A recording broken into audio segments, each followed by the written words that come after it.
Bonjour, bonjour, bonjour, bonjour. Ça fait tellement longtemps que j'ai pas fait de live et j'avais très très envie de reprendre les lives. Donc aujourd'hui, nous sommes début 2023. J'espère que vous allez bien. Je vous souhaite à tous une très belle année 2023 et surtout qu'elle soit remplie de santé, parce que ça c'est très très important, que vous soyez en forme pour mettre en place tous les projets que vous avez, faire en sorte qu'il y ait énormément de surprises, parce que ça on l'oublie trop, mais vraiment les surprises de la vie aux petits oignons, ça fait vraiment plaisir. Et je sais que quand on est entrepreneur, quand on est entrepreneuse, les surprises, elles peuvent être de très mauvais augures, mais en fait pas du tout. Il peut y avoir des choses qui peuvent être difficiles et aboutir à des choses absolument géniales dans la vie. Donc pour moi, c'est vraiment très important de vous souhaiter une belle année 2023 remplie de projets et faire en sorte que vous puissiez atteindre vos objectifs. Et ça, c'est très très important. Surtout, on parle d'objectifs ici parce que le début de l'année appelle souvent à je vais me mettre au travail au taquet, je vais faire du sport au taquet, pleine de bonnes résolutions. Et en fait, finalement, on se casse la figure dès les 15 premiers jours de l'année. Donc là, nous allons aller avec cette idée que 2023 va être rempli de projets, mais qui vont être réalisés. Et ça, c'est super important. En fait, pourquoi j'ai décidé de reprendre les lives? Tout simplement parce que je sais à quel point c'est comme ça que la plupart de mes clientes actuelles m'ont découverte. Et j'ai à peu près changé tout dans ma vie, vous verrez bien, je vais vous en parler en fait tout le long de ce live.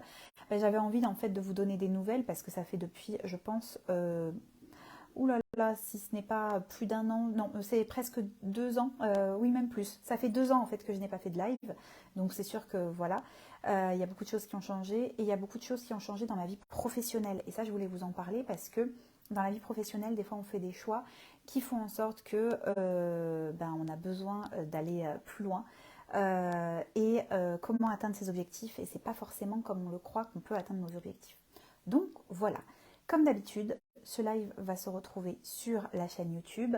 Il y aura quelques billets de blog concernant le sujet du mois. Le sujet du mois est autour des émotions.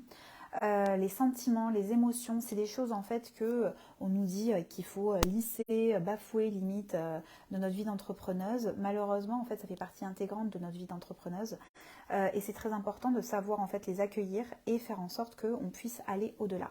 Pourquoi je voulais commencer avec ce sujet? Parce que c'est limite philosophique, c'est pas du tout commercial, mais en fait pour avoir des bonnes bases, pour vraiment bien connaître en fait les personnes qui sont en face de nous, pour moi c'est très important qu'on puisse prendre le temps en fait d'apprendre à se connaître et d'apprendre à savoir comment on va baser notre année 2023 pour atteindre nos objectifs commerciaux. À un moment donné, il faut faire rentrer du chiffre d'affaires, ça on le sait, mais faire en sorte qu'on ait une communication qui nous ressemble et pas une communication en fonction si on est triste, si voilà, il peut y avoir tellement de choses dans la vie d'une entrepreneuse que pour moi, je parle d'entrepreneuse. Alors pour ceux qui ne le savent pas, mon entreprise, donc Chapier Girl, est basée à Marseille, et donc maintenant j'habite Marseille.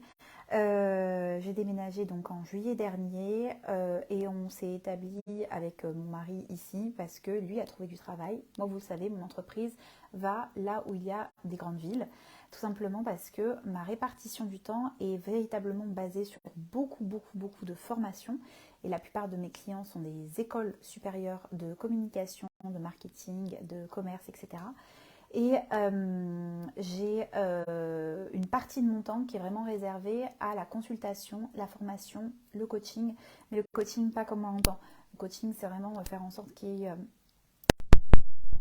pour la communication et le marketing de mes clientes, et aussi du management quand l'entreprise grandit et qu'il faut savoir en management.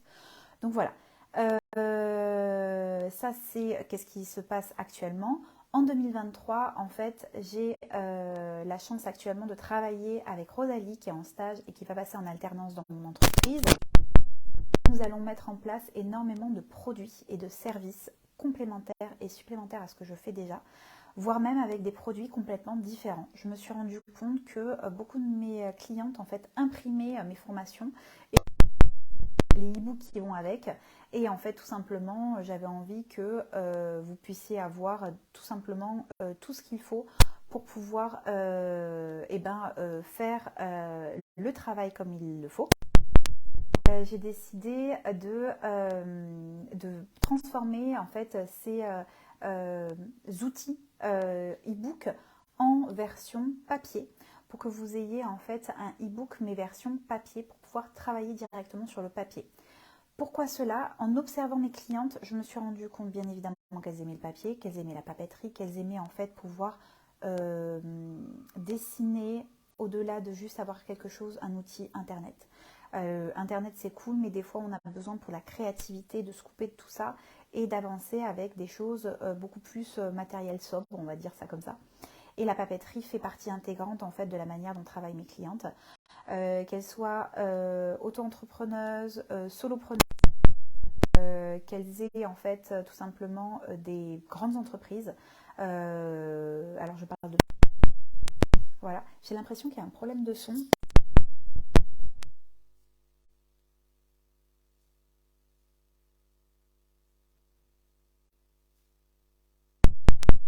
Mais il le faut. Donc voilà.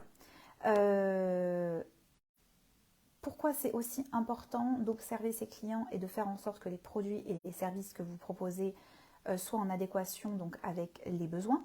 Tout simplement parce que aujourd'hui, on est en 2023. Si vous n'avez toujours pas compris que le service à la clientèle était primordial et que savoir écouter ses clients c'est primordial, forcément il y a un problème.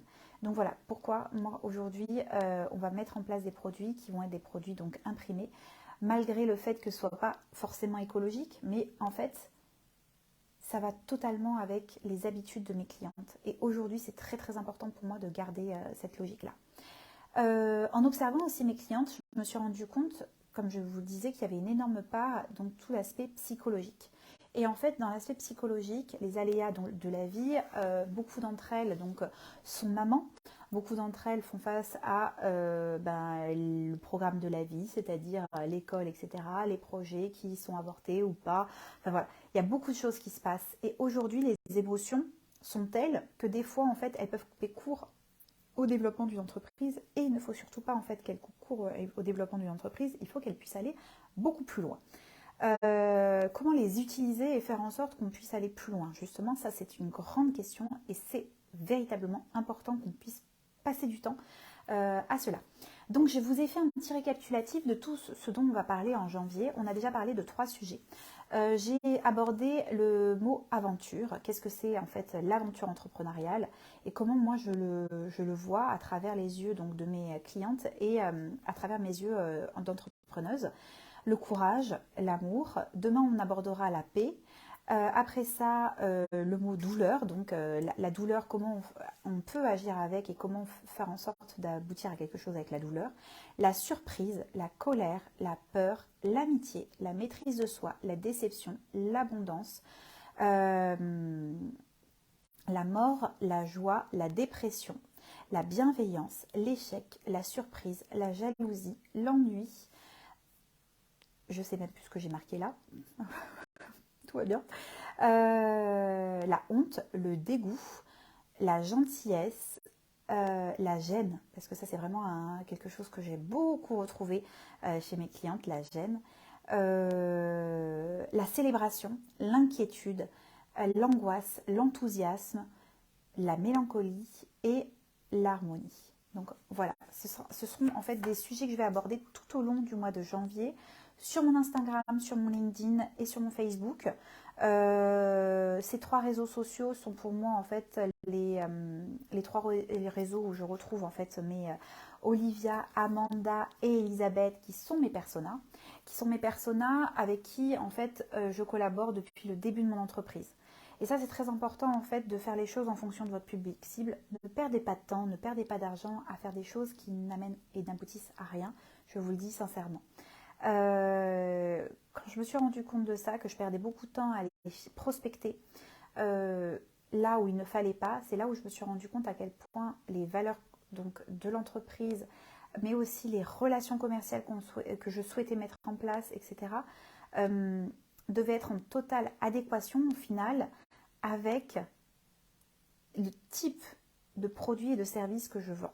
Donc posez-vous toujours la question, est-ce que c'est sur le long terme ou c'est juste par rapport à ce que les gens m'ont dit que ce serait bien que je mette en place, ou est-ce que ce serait bien par rapport à ce qui fait vendre actuellement? Voici pourquoi en fait beaucoup d'entrepreneurs font face à des dépressions parce que la fluctuation de leur entreprise est due en fait à des prises de décision selon les émotions et non pas sur quelque chose de concret, d'accord? C'est pour ça qu'on parle souvent de, avant de te lancer, as-tu fait un plan d'affaires? Avant de te lancer, tu fais le fameux business plan. Plan d'affaires, business plan, c'est en anglais et en français, hein, donc c'est exactement la même chose. Donc on se rend compte en fait que beaucoup de personnes ont pris des décisions pas forcément comme elles le devraient depuis le début. Et elles n'ont pas été accompagnées comme il se doit. Aujourd'hui en France, on a des entités qui accompagnent les porteurs de projets. Par exemple Pôle emploi, par exemple les CCI, par exemple les chambres du commerce et de l'artisanat. Voilà, ça c'est très important. Pardon, les chambres du commerce et de l'artisanat, oui c'est ça. Les chambres du commerce et de l'industrie CCI, chambres du commerce et de l'artisanat, c'est ça. Donc voilà, ça c'est très important que vous ayez conscience qu'aujourd'hui en France, vous pouvez être accompagné par des entités comme ça. Mais vous pouvez aller encore plus loin et être accompagné par un consultant ou une consultante ou un formateur ou une formatrice qui est là justement pour vous apporter quelque chose de complémentaire ou un boost supplémentaire selon en fait une spécialité donnée. Tout le monde n'est pas spécialisé dans n'importe quel type en fait d'entreprise. Et ça c'est très important en fait de déterminer dès le début en fait quel va être votre produit, quels vont être vos produits et vos services. Donc ne prenez pas la décision en fait de créer des produits et des services selon vos émotions, je le rappelle, mais selon véritablement un business plan sur le court, moyen et long terme, en fonction de là où vous voulez vous retrouver, d'accord, à 0,3 ans, d'accord. On dit souvent que la durée de vie d'une entreprise, c'est dans les premières années qu'elle se joue, donc de 0 à 3 ans. Beaucoup d'entreprises ferment parce qu'elles n'ont pas retrouvé, en fait, tout simplement, une relation entre les produits et les services proposés et tout simplement leurs prospects ou leurs clients. C'est parce qu'il n'y a pas eu de véritable compréhension en fait du marché par rapport dans le marché dans lequel la personne est implantée, mais il n'y a pas eu aussi ce travail qui est un travail de recherche sur la durée. Donc court, moyen terme, d'accord, c'est vraiment ces 3 ans décisives qui vont être faites, et en fait ces décisions vont être prises selon ce que vous avez comme force et faiblesse, mais aussi comme opportunité et menace. C'est simple, ce sont en fait les termes qu'on utilise quand on fait un SWOT, le fameux SWOT que tout le monde connaît, qui est une méthodologie très utilisée et en marketing, et en management, et en communication. Après ça, vous avez toujours en fait cette sensation que vous n'êtes pas à la bonne place au bon moment. N'ayez pas peur en fait aussi de conquérir un marché. Si vous partez à la conquête d'un marché, d'accord, parce que vous redéfinissez votre produit ou vous redéfinissez votre service parce que vous êtes rendu compte au début que vous êtes planté ou parce que l'environnement a changé et donc résultat il faut se réadapter, ne vous posez pas 1000 questions. Peut-être tout simplement que votre solution de redécouvrir et aller à la conquête d'un nouveau prospect ou d'un nouveau client idéal, posez-vous cette question. Est-ce que je le fais parce que j'essaye de tirer partout, parce que là je suis véritablement dans le désespoir, ou est-ce que réellement c'est quelque chose qui est nécessaire à mon entreprise parce que là où je vais, il n'y a pas de marché pour aller en planter. Donc c'est vrai qu'en fait on parle d'émotion, mais on parle de tout ce qui est relié aussi à méthodologie de travail, méthodologie en fait de mise en place d'une entreprise. Donc les deux se regroupent. J'ai beaucoup eu aussi de prospects qui sont venus avec des doutes sur est-ce que ça vous tel ou tel produit, tel ou tel service. En fait, on ne peut jamais savoir si réellement ça va fonctionner tant qu'il n'y a pas de véritable recherche. Et c'est ce qu'on appelle la veille.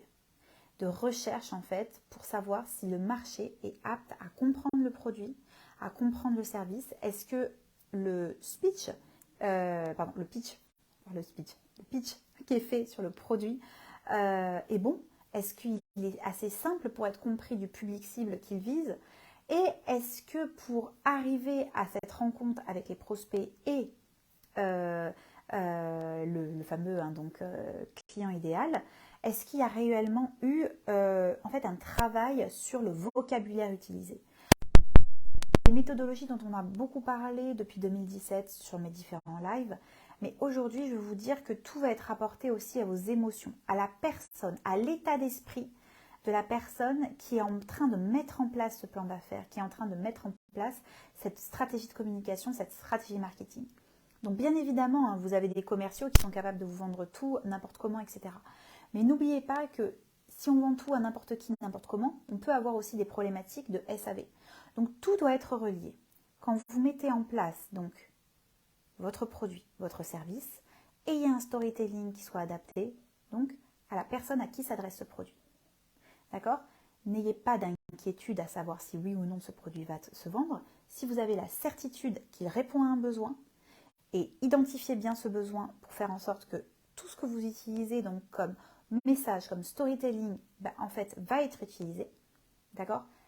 Un message par typologie de produit. Un call to action, c'est-à-dire un call to action, c'est un appel à l'action par message, d'accord?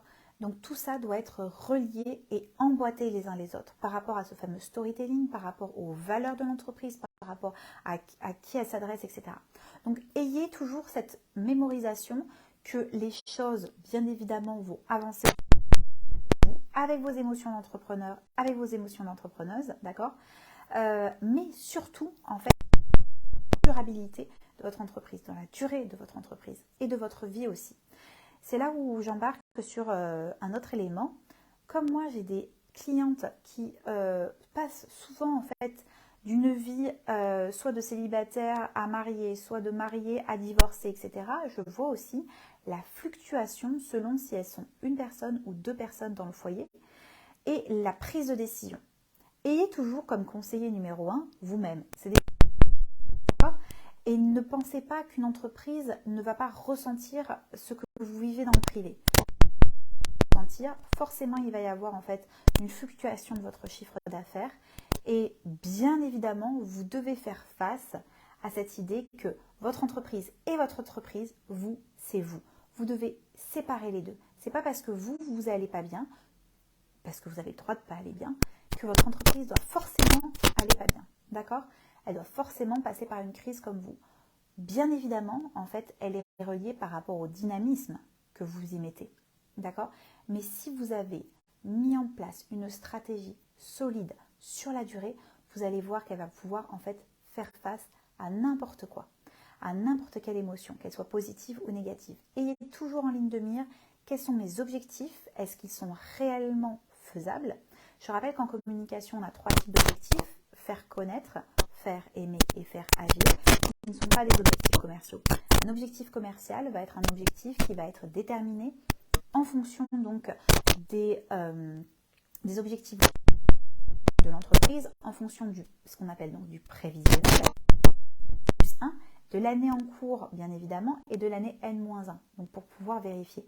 Si vous êtes en création d'entreprise, ça va être en fait tout simplement une projection, d'accord, en fonction aussi du marché et en fonction de votre investissement en marketing et en communication. Plus vous faites connaître votre entreprise à votre public cible, pas à tout le monde, plus vous avez de chances en fait de conclure un achat. Et ça, c'est très important. Il y a une véritable différence entre le B2B et le B2C. B2B, c'est que si vous vendez un produit d'entreprise à entreprise, c'est mon cas. Je vends souvent tous mes produits à d'autres entreprises, d'accord? Pour les formations, le coaching, la consultation, c'est forcément une entreprise. Ou sinon, c'est en fait tout simplement un porteur de projet qui n'a pas encore d'entreprise, mais qui va créer une entreprise. Donc souvent, en fait, je change ma facturation au milieu de la collaboration parce que ça y est, enfin, la collaboratrice donc a créé l'entreprise, voilà. Et le B2C, là, c'est business to consumer, donc une entreprise à un consommateur. Et là, en fait, ça peut être un commerce, ça peut être voilà, n'importe quel type d'entreprise. La plupart de mes clientes, moi, vendent à du B2C.